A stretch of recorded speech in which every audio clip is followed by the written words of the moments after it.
Ζητήσαμε τη βοήθεια ενός ενεργειακού συμβούλου, του κυρίου Νικήτα Μακρύδη, τον οποίον έχουμε μαζί μας. Καλημέρα σας, κύριε Μακρύδη. Καλημέρα. Καλημέρα. Για να δούμε τι είναι αυτό που αλλάζει στους λογαριασμούς που θα παίρνουμε από εδώ και πέρα και κυρίως τι μας αφορά σε ό,τι έχει να κάνει με την τιμή του ρεύματος, και μην αρχίσετε να μας αναπτύσσετε το ζήτημα της ρήτρας αναπροσαρμογής, γιατί δεν καταλαβαίνει κανένας τίποτα. Σας το λέω εκ των προτέρων. Ναι. Δεν αλλάζουν τόσα πολλά πράγματα. Ουσιαστικά τον τελευταίο χρόνο είχαμε τιμολόγια τα οποία ο καταναλωτής μπορούσε να μάθει την τιμή τους ένα μήνα πριν. Δηλαδή είχαμε τιμολόγια σταθερής τιμής για έναν μήνα, ναι, και την τιμή αυτή την ξέραμε την πρώτη του μήνα, ας πούμε, πριν, ναι, καταναλώσουμε. Αυτά τα τιμολόγια θα συνεχίσουν να υπάρχουν. Επίσης θα συνεχίσουν να υπάρχουν τα τιμολόγια του ενός μήνα που έχουν γυρίσει οι περισσότεροι σε αυτό, σε σχέση με το τι ήταν παλιά που έβγαινε ένα δίμηνο ή ναι, έτσι, ο λογαριασμός. Ήταν υποχρεωτικό να υπάρχει σταθερή τιμή για ένα μήνα. Ναι. Εφόσον λύγει αυτή η περίοδος, δεν λύγουν όμως και αυτά τα προϊόντα, θα συνεχίσουν να υπάρχουν. Μετά θα συνεχίσουν να υπάρχουν τα σταθερά τιμολόγια σταθερής τιμής, τα οποία για όλη τη διάρκεια της σύμβασης ξέρεις πόσο πληρώνεις. Ναι. Ωραία. Που και αυτά υπήρχαν, αλλά δεν λαμβάνουν επιδότηση. Ναι. Και αυτά δεν έπαιρναν επιδότηση της σταθερής τιμής, λοιπόν.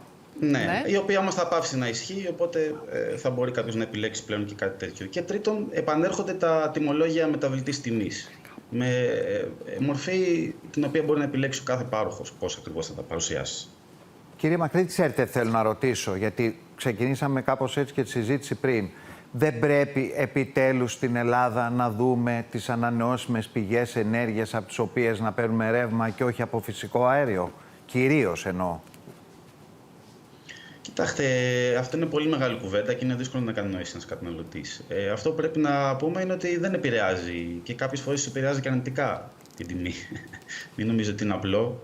Ήδη έχουμε φτάσει σε σημείο κορεσμού. Το καλοκαίρι κάποιες φορές βγαίνανε ανανεώσιμες πηγές. Ναι, ήταν μια μέρα ολόκληρη κάπου, αν δεν απατώμε, στον Αύγουστο, που μια ολόκληρη, ένα οχτάωρο είχαμε ρεύμα μόνο από ανανεώσιμες πηγές. Ναι, τέλος πάντων, είναι κάτι που κατά τη γνώμη μου δεν επηρεάζει αυτή τη στιγμή την τιμή του ρεύματος. Είναι το ίδιο από ανανεώσιμες και το ίδιο από φυσικό αέριο?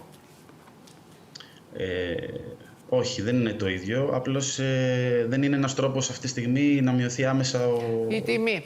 Η οποία πώς τη βλέπετε να κυμαίνεται τώρα για το επόμενο διάστημα? Θα δούμε νέες αυξήσεις?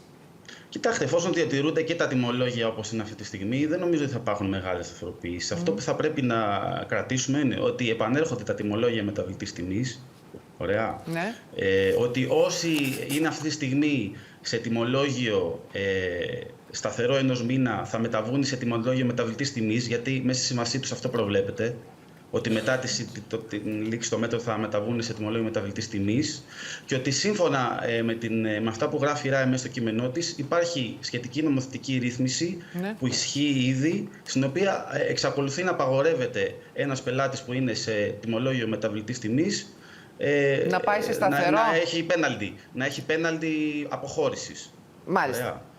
Οπότε το όπλο του καταναλωτή, το πιο άμεσο όπλο του καταναλωτή είναι είτε να πάει σε ένα τιμολόγιο σταθερής τιμής, ναι, που θα θεωρεί ότι είναι φθηνό, είτε να ελέγχει κατά τακτά χρονικά διαστήματα τις τιμές σε όλες τις εταιρείες και να επιλέγει. Άρα, ναι, αυτό λοιπόν συμβουλεύετε τον κόσμο που μας ακούει, κύριε Μακρύδη, έτσι? Αυτές είναι οι επιλογές οι πιο σωστές, προκειμένου να αποφεύγει αυξήσεις που επιβαρύνουν. Όπως στο προηγούμενο καθεστώς που ήταν εύκολη η σύγκριση των τιμολογίων, ναι, είδαμε ότι ο κόσμος αντέδρασε θετικά και υπήρχαν προϊόντα τα οποία ήταν πολύ φθηνότερα του μέσου όρου. Μάλιστα. Πάντως, για να πούμε και κάτι πιο άμεσο και που γιατί πρέπει να πάμε στην Αττική Οδό, είχαμε ένα τροχαίο. Ναι, δεν το άκουσα. Ήθελα να πω για τους ηλιακούς θερμοσύφωνες, που είναι το νούμερο ένα, δηλαδή, που επιβαρύνει τους λογαριασμούς, είναι ο θερμοσύφωνος, από ό,τι λένε οι ειδικοί. Οπότε οι ηλιακοί θερμοσύφωνες θα ήταν καλό να είναι η πρώτη επιλογή κάθε σπιτιού. Ό,τι κάνει κανείς και μειώνει την κατανάλωση ρεύματος, προφανώς είναι στην κατεύθυνση αυτή. Επιβαρύνει λοιπόν, για να αυτή που δεν καταναλώνεται. Γι' αυτό μπήκανε, σας ευχαριστούμε πάρα πολύ, και στη διαδικασία κάτι που πρέπει να έχει ξεκινήσει εδώ και πάρα πολλά χρόνια, να μπαίνει ηλιακός θερμοσύφωνος στα σπίτια και δίνεται και μια τέλος πάντων βοήθεια από το κράτος. 6 ελληνικές εταιρείες είναι από τις κορυφαίες στον κόσμο.